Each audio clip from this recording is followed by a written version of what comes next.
Assalomu alaykum, hurmatli mijozlarimiz. Bizga bunaqangi ajoyib mini karimizdan kelgan. Buni juda ko'pchilik so'rab turadi. Qashqadaryodan keldi ekan. Xudo xolasa 500 so'mcha dastavkamiz ham bor bunda. Hech ijoz bo'lmasa, bemalol zakaz qilsangiz bo'ladi.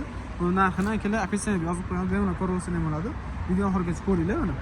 Old tomon farallar qonli led farallar qilib chiqarilgan. Bu tomondan tortib, o'rtasidagi nuqtalargacha har bittasi led farallar qilib bo'lgan ekan buniki. Bu tomonda ko'rishni ko'rsangiz bo'ladi. Orqa tomonda ko'rishlari hamma cho'tki qilib chiqarilgan. Bu asosan shahar sharoiti juda ham udobniy bo'lgan mashinamiz, ham juda ham ixcham bo'ladi. Bemalol svetoforlarda, bo'lishlarda, probkalarda sizlarga ancha-muncha ashqolaydigan modelimiz ekan. Hozir bu modelimizni bitta ichki tomonni ham sizlarga ko'rsatib o'taman. Ichki tomonni ko'rsangiz bo'ladi, hamma joy kak follajli bo'lgan. Bu yerda o'zini zadniy kameralar va bu yerda o'zini magnitofonlargacha bo'ladi. Bu magnitofonni bemalol Bluetooth orqali ulab turib, bemalol muzika eshitib ketsangiz ham bo'ladi. Tablolar foni elektronik. Yerda o'zini kanallar joylashtirilgan. Bu yerda ajoyib led chiroqlar bilan boyitilgan, har xil rang bo'lib turadi. Bu kechasi juda ham zo'r ko'rinadi ekanlar.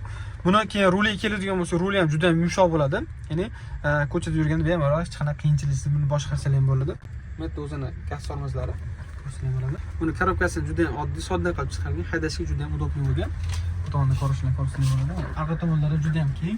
Orqa tomonga bemalol 2 kishi ketsa bo'ladi va oldida yana 2 kishi, 4 kishi bemalol haydab ketsa bo'ladi buni. Ko'rsangiz bo'ladi ekan. Tepasi ko'rsangiz bo'ladi, o'zini bunaqangi luklargacha qilingan va ventilatorlari ham bor. Bunda bu sizlarga yozgi kunda juda ham asqotadi. Bu elektromobilimizga pravani qanaqa qilib olamiz deganlar uchun bu modelimizga faqat o'sha A1 kategoriyada prava o'zi yetadi. Ya'ni o'sha oddiy skuterlarda o'zini pravasini bemalol buni foydalansangiz ham bo'ladi. B kategoriyaga o'xshab olish juda ham qiyin bo'lmaydi. Buni imtihoni ham juda ham oson bo'ladi. Ya'ni o'tish ham oson. O'sha oddiy skuterlar bilan bir xil qilib haydab yursangiz ham bo'ladi. Bu modelimiz Vest O'zbekiston bo'yicha dastavka qilib beramiz. Pastda nomerlarga bemalol telefon qilib ma'lumot olsangiz ham bo'ladi. O'sha nomerlarga bemalol telefon qilib zakaz berib olsangiz ham bo'ladi ekan. Narxlarni opisiyaga yozib qo'yganmiz. O'sha yerga bemalol o'tib narxlarni ko'rib olsangiz ham bo'ladi.